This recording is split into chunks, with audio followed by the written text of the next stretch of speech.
G'day and welcome to another episode of Perth Property Insider. I'm your host, Jared Mann, and today I've got Jewayne Loong from Investors Edge, my colleague who I work with, on the show to chat about the proposed changes to the Residential Tenancies Act. Welcome to Perth Property Insider, where you will learn how to grow your wealth and improve your life using Perth property. Our show is brought to you by Investors Edge Real Estate, the highly rated and award-winning property management, sales and buyers agency servicing the whole of Perth. Now, here's your host, Jared Mann. We did have a chat a while ago about all the possible things they were throwing at the wall. So things have just been announced, haven't they, as to what it's likely to be? Sure have. Got some mixed reviews from some of the team already. But yeah, there are a few changes that are looking likely to happen this year. And yeah, we'll take some time to go through those today. Well, in the government's media release and the Real Estate Institute WA, I think they obviously got together and coordinated a bit on what message are we going to go with? You know, how do we make investors feel good about all these changes? And they said, we're striking a balance between tenants and landlords. But are we really? Let's go into some of these things. Yeah, lots to chat about today. Keep in mind that big picture, this is just the day-to-day operations, and a lot of this can be done by your property manager, can't it? It's really what's going to affect the management of your property. A lot of it shouldn't hopefully get to you, the investor, if you have a good manager, Wayne, wouldn't you say? Yeah, I'd say so. But yeah, I think we've got to look at some of the finer details of what this is going to look like, and we'll talk about those, I think, step by step all the way through. Well, one of the first practices that's being prohibited is what they call rent bidding. And basically, they're hoping that it's going to take the pressure off tenants putting in a higher price or being encouraged to pay more above the advertised price for a property. How do you see that practically working out? Because firstly, I find this one to be pretty strange. I mean, we're there to represent the owner and get the best price possible. How's that different to a sale where we're trying to get the best price possible for a seller? You know, at the moment, take us through what practices we currently do and how we might need to change this and what it's going to practically mean firstly. Yeah, so here at Investors Edge, we use a from pricing strategy. So ideally getting the tenants to be offering what they see as fair value for that property. So for example, if 450 was the price that we ascertained through our rental appraisal to be reasonable, we would put from 450 to encourage tenants to offer more if they were willing to offer more. The second part to that is once we've got applications coming through and they're of high quality, we may have two that, you know, an owner would be more than happy to accept. We would actually go and speak to those tenants and just make sure they're aware there's a material fact, there's another application that potentially may be accepted. Is that your best and final offer? Now, that's nothing to do with rent bidding. That's just making sure that, you know, the tenants are aware and they're putting their best foot forward with their application. However, sometimes tenants do choose to offer more or pay a 6-month rent in advance or perhaps even sign up to a longer term lease. And that's what we're doing at the moment to try and get the best we can for our investors. But with this proposed change, it sort of means we can't do the from strategy anymore, you know? And I think it also means that in terms of having that discussion around, you know, your best and final offer, I could argue, or I guess some may argue that might be pushing towards asking for a higher rent. So I think those two things might need to change. But the reality is, if you're a tenant coming into the property and there's 5 or 6 other applications there, you want to make your application stand out. Now, a savvy tenant may go and offer a little bit more or a longer term lease if that's what the investor wants. And same when you're buying a property, you know, like you're not going to go in and offer the lowest amount for the property when you know you've got competition and 5 other offers. Hello. Yeah. But I guess the downside is that now we can't have that discussion with tenants to say, look, there are other applications. Is that your best and final? And I think it would upset tenants when they realize they've missed out on a property because of whatever factor it might be. You know, we can't have that discussion. Oh, we didn't know there was another application. You know, I think it's didn't know we could offer more than asking prices. Some assume, never even think to. And I think in reading a bit of the finer details, tenants are still able to offer more, you know, and we're still able to accept more. We just can't engage in any practice of rent bidding. right? So we can't be going out there, and we're not at the moment, but it's, like I said, a material fact, and people can see there's a lot of demand at these viewings. They've missed out on 5 or 6 properties, and they don't want to keep missing out. So yeah, that'll be a very interesting one to see how that pans out. And again, the finer details around that will be released later. But I can see this to be a bit problematic for some tenants, and we will have to adopt this and change the ways that we do things moving forward if this is the case. Well, what are we going to do instead of the from pricing? If at the moment we're looking at the evidence and it's, properties have recently rented at 430, we might be putting it on at from 450 because there's nothing else on market. If we can't use a from price, well, what are we going to do? Well, I have a feeling that some investors might just say, chuck it up at 475, chuck it up at 480 and see what happens. And, I think that's going to, given the amount of stock that's available online, I think it's just going to drive price even further. But hey, look, that's speculation.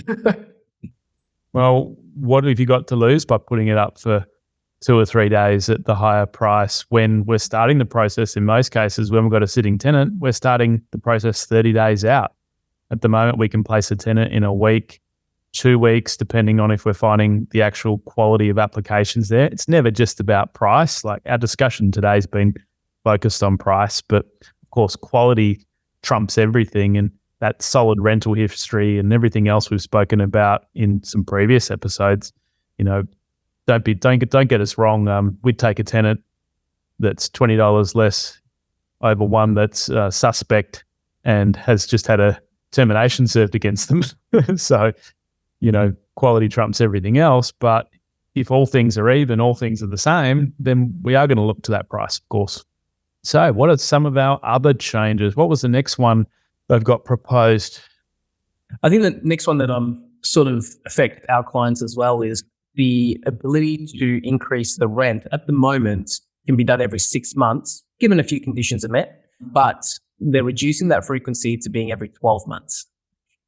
So what that might mean for our investors, and the reality of this is that I know a lot of property managers and private landlords who don't do 6 monthly rent reviews anyway. They're just renewing when the lease is renewed. But for our clients, it does take away a benefit because really markets move quite quickly, particularly over the past 2 years. So sat flat for 2 years, but now we're in steep increases and we've had, 15% increase over the last year. I guess we wouldn't be able to pass on that increase midway then. No, and what it really mean, I think, is that tenants are going to have to gear up for a bigger rent increase at the end rather than having a smaller increase midway and then another moderate increase, at the end. What they're looking at is like a bigger jump, I guess, and sometimes that can't be palatable and tenants aren't aware that it's moved $100 in 12 months. And, we can lead ourselves into a little bit of trouble, I think, with, that big increase on a tenant who may not be able to afford it. You're going to put a tenant out on the street potentially by doing that. So I think that there's a lot of things to weigh up here, but at the same time, personally, for this particular one, I don't think it's too bad of an idea. And we're keeping up with the rest of Australia as well. I mean, those have changed in other states to only allow that. Correct. And I think if a tenant signs a 12-month lease, playing both parties here, being fair to both, I think it's not a bad thing to keep the rent the same for the 12-month period. But I think it does mean that, the ability to manage expectations through that tenancy and manage those smaller rent increase steps rather than a big jump, it's no longer available for us. And of course, we're going to go deeper in every situation where the tenant says, they literally can't afford it. It's going to mean that they're going to have to move out. We're obviously going to take that back to the owner and they can weigh up, is this rental increase worth the potential cost to release the property and the vacancy and changeover and the rest of it? And how well are they treating the property? How well are they to work with? So that can all be still assessed. And of course, it's not ever just about price again, which I wanted to mention for a second time here. You're right, Jared, but I guess this is specific around that rent increase frequency, right? So I guess that's what we're focused in so much on that price. Yep. Next change. What else have we got? Well, this one might upset a few people. Ooh, yeah. I guess at the moment, we're able to say no to any type of pets. We can just say no pets. Well, things are no reason given. No. But now things might be changing so that pets are going to be allowed at all rental premises. And it's only going to be in specific cases that the owner or the investor can apply to the commissioner to have no pets at the premises. Now, we haven't seen the list of what that might look like yet. And I believe anything that's strata related, it's off the cards anyway. If the strata bylaws say there's no pets, there's no pets. But for every other property, unfortunately, it means that you do have to, consider and take a pet. Well, I do hear there's changes to the Strata Titles Act potentially coming at some point too, to allow pets, and it'll be interesting to see how that rolls out and gets changed as well. But what are some of the potential exemptions that an owner might be able to raise? Because, there's been a bit of worry from those that, do have certain situations. I think the worry comes from the fact that someone could have 4 dogs in an apartment, or they could have a dog that, is moving into a property where the owner's moving back in themselves in a year's time. And they might be very allergic to pets, right? I mean, there are people that are like that. So, look, there's a variety of things, but I think the biggest risk for me in this is that the bond that we are taking for pets at the moment is $260, and that's to be used for pet fumigation only, right?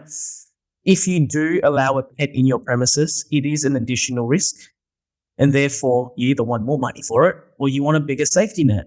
So I hope that with this change, they will allow for us to collect a larger pet bond. I know tenants are responsible for all types of damages that happen, whether it's by kid or by pet or by accident. But 4 weeks rent is just really not a lot of money. And I'm hoping that, they will be able to provide us a bit more of a safety net in a larger pet bond in these cases as well.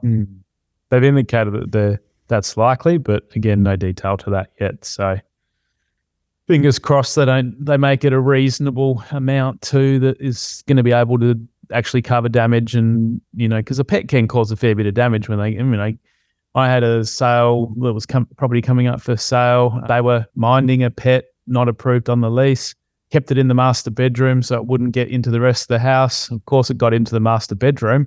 In the space of an hour, had destroyed both sets of blinds and gnawed out the carpet. And this tenant, thankfully, put their hand up. They actually went and got quotes for it all themselves, came to us with the solution saying, we're going to get the master bedroom carpet entirely replaced. We're going to get the blinds entirely replaced. And that was easy in that situation because, most people do want to do the right thing. But, for those tenants that try to just wash their hands of it, don't tell us about it. It happens in the last month before we've inspected it. We're not holding enough bond. They're moving overseas. Too bad, so sad, Mr. Owner. There's obviously going to be some insurance implications as well because any good owner would have landlord's protection insurance and building insurance, and we never want to make a claim, but I guess that's always there as a last resort if the damage isn't covered by bond. I mean, that's a fantastic result. At least you've got some new blinds or some new curtains in there. But it helped the sale, all right. Yeah. I had a story where the outhouse is an extension on Jarrah floors, but there was carpet on top. The cat was weighing on the carpet, so they pulled the carpet up to try and get rid of the smell. It actually had seeped through the carpet, through the underlay, into the Jarrah floorboards. Now what are you going to do? Cut the floorboards out? Well, you had to. I mean, there's no other way really to get rid of that smell. So, the cost can be very, very large. And like I said, I mean, even a pet bond there probably won't cover it, but there is certainly additional risk with accepting a pet. And it does come with. Well, let's think about how we might actually change our property selection now for anyone that's buying. Because with that potential to have a pet in every property, wouldn't it make sense that you look at flooring types that are going to be suitable and, the hard floorings and things that aren't going to be, are going to be more indestructible and certainly going to be more beneficial to keep a pet in. So, and the type of yards and other things, or, is there, I wonder what that's going to mean for the yard that isn't properly fenced, that a owner then has to be able to accommodate this little dog that keeps getting out. Look, I think the reality of this though is, Jared, you've got a dog, I've got a dog. I'm not going anywhere. I'm not giving my dog away. So I think the reality is though, if a tenant does have a pet and it's part of the family as it is for many people, this is probably not too far.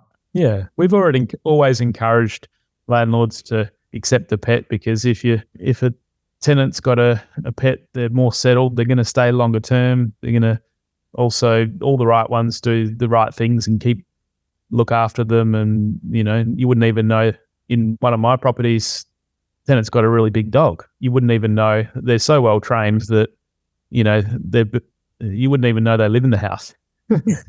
So when it goes well, it goes well. But we obviously here as property managers trying to protect the downside for people and just think about those possibilities and how we can mitigate that loss.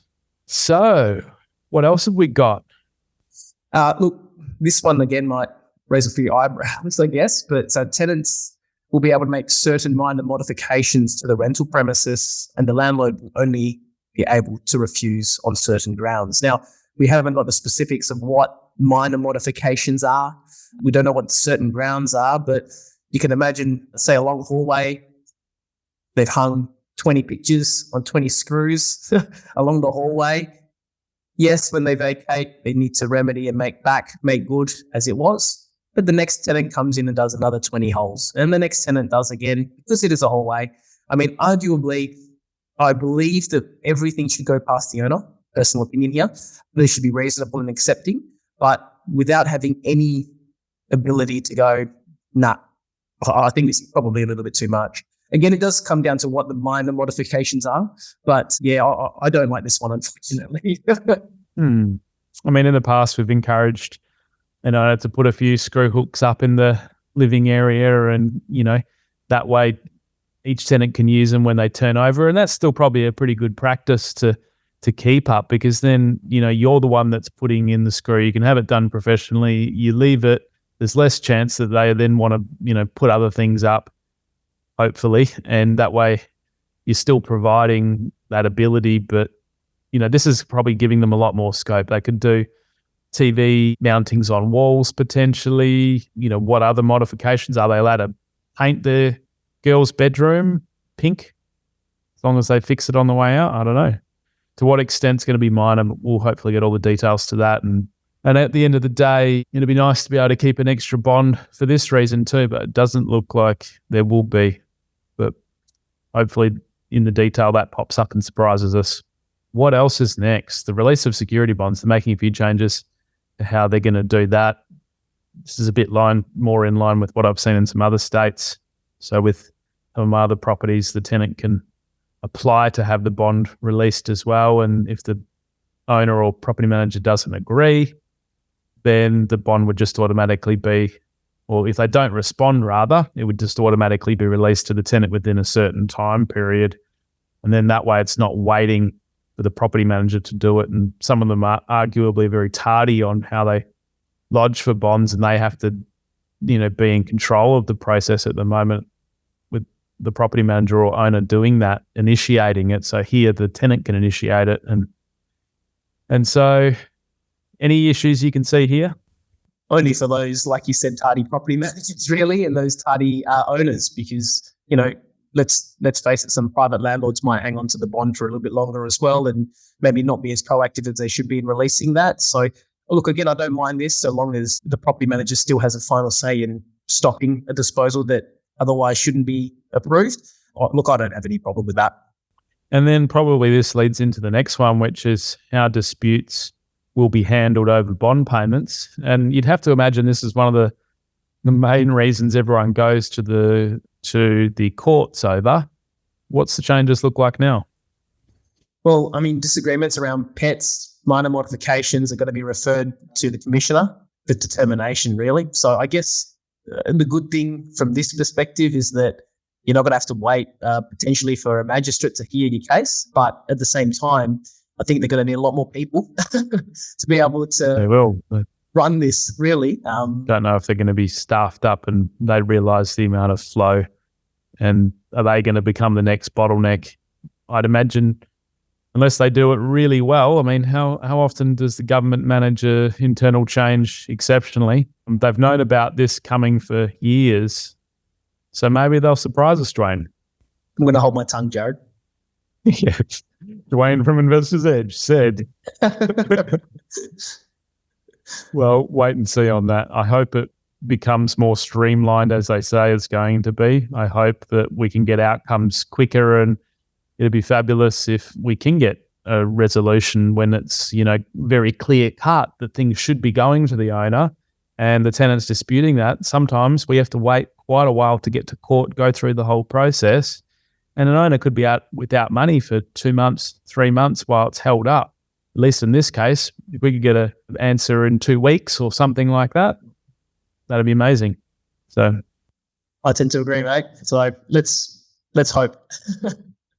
And then one of the ones that they were actually leaving is the no change to the no grounds terminations. Explain that for me, because this was a really big one for me. And if they changed this, I would have been down at Parliament with my picket sign. I'd love to see that. And I took a lot of effort to put my feedback in to the department as well as REWA on this point particularly, because explain to me why it's so important, Jewayne. If you don't capture it, I will. So with regards to the no change to the no grounds termination, at the end of a fixed term lease, you can just choose not to renew, and you can ask a tenant to move out, give them their notice period, part ways, okay? They were talking about removing that. So there was only going to be specific reasons in which you can ask a tenant to move out at the end of the lease, which really throws the balance of power strongly towards the tenant there. It could say your reasons might have had to have been, we're going to sell the property, we're going to move back into the property, not doing any of the above. You can't end the lease, basically, it would have been. Precisely. So I think I like having this here still, because there are a couple of things above that have given tenants a little bit more, I guess, power, right? A few more rights, giving them a better, perceived, no rent bidding, no rent increases every 6 months, allowing them to have pets. So they're giving the tenants a lot in this sort of change to the RTA. But I think this no grounds termination still gives the investor or the owner the ultimate power, if you will, right? Because if a tenant decides to play the game and, doesn't play it fairly, does all of the above, and picks pets and takes 17 pets, for example, whatever it might be, at the end of the lease, the owner can just still say, all right, thanks for your time, Mr. Tenant, we're not renewing. So it does still hold the tenants in a position where they can't just be reckless with the minor modifications. They can't be reckless with how many pets they pick. And, if the pets do trash the house, they're still going to be held accountable, or the lease won't be renewed. So I actually really like this one. It's great news for investors, great news for owners. But from a tenant's perspective, it still leaves them a little bit exposed. And, after a fixed term lease, they can still be asked to go. So yeah, sitting on the side of the tenant for a moment, it is still a little bit hard to swallow sometimes when you've been asked to move on for no reason. But ultimately, owners, investors, they're holding the mortgage, they're taking the risk with this property. And I think it's actually a very fair balance to say, look, I'd want you to go, give you a notice, and off you go. It's still your property fundamentally. Well, that's a really good one to understand there, Jewayne, because there is many instances where along the way it might not be enough, for one of the things for an owner to end that lease. There might not be any grounds to actually serve a termination and end the lease through that way.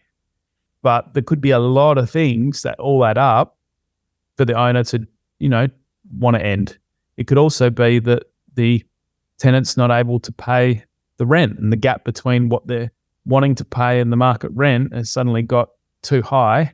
Again, an owner's going to want to go back to the market and place a tenant on that. So it's just as well that that's still around. Yeah. With all these changes in mind, we've got a housing supply shortage in Perth and pretty much around the country. So I don't know why the governments decide to meddle with these things right when that's the backdrop that we have.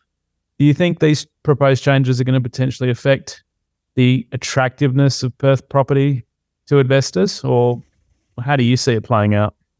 Look, my personal opinion is I don't think these changes are too much. And I don't think any of these changes are going to change too many minds of investors that are already looking at the yields and the returns from our greener pastures over here compared to some other states and some other investment opportunities. I think most of the changes have already been made in other states as well. For example, the rent increase capped at no more than 12 monthly frequency. I mean, that's quite normal. Pets, you can't say no to pets. Other states have already got that. So we have a very, very severe supply-demand issue here.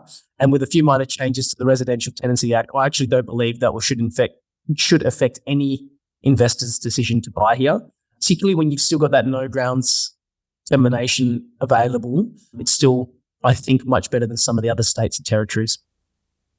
Well, I think the thing to remember as well is, let's put our hat on and say we're a smart investor for a minute. Go with me here.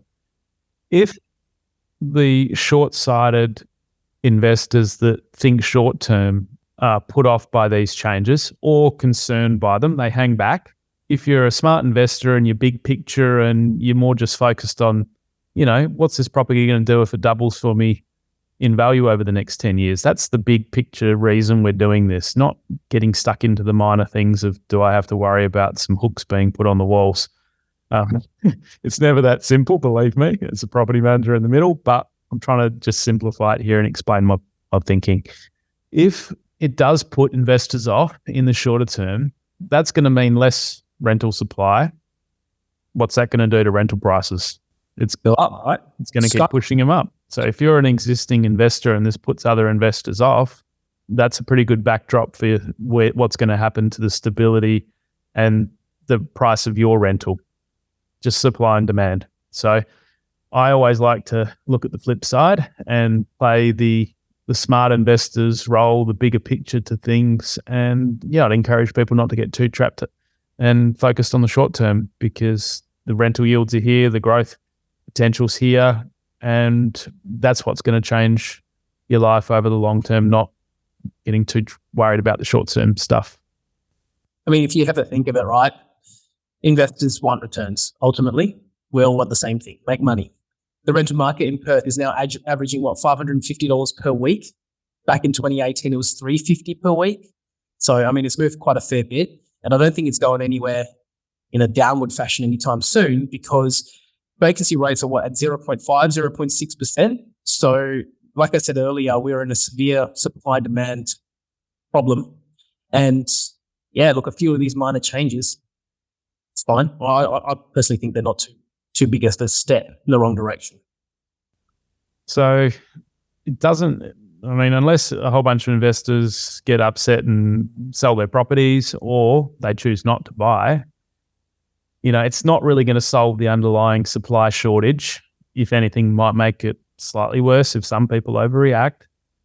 So even though we can't do that 6-month rent increase, the rent increases are still going to be flowing through, aren't they? Absolutely. And so the government, if they want to solve the rental crisis, they need to try and find how to encourage more investors, find more supply, and actually get more homes built that investors can rent out. Otherwise, nothing's going to change. Or they can invest in some state housing too. They did allow for, I think, 4,500 or 4,000 homes state housing wise. It'll be interesting to see if they're buying them from the existing established properties to get them on the state housing sooner, or whether they're actually going to build them and create some supply to not be taking it away from the rest of the buyers. But I kind of think, I don't know what the mix in that is, but I have personally, in selling properties, seen the state government around sniffing and looking to make offers on some of my properties. So in that case, they're a competition for existing buyers that are trying to get into the market at the moment. So I suspect that it's just going to make things more harder for buyers as well in the meantime. So no easy solutions, Jewayne, but it's always going to be interesting. That much is for sure. Well, thanks for making what could be a boring topic more interesting. And we'll catch you on the next one. Cheers, mate. Thanks. See ya. Just a reminder, the information discussed in this podcast is general in nature. As we don't know your specific situation, you should always seek professional advice before taking any action.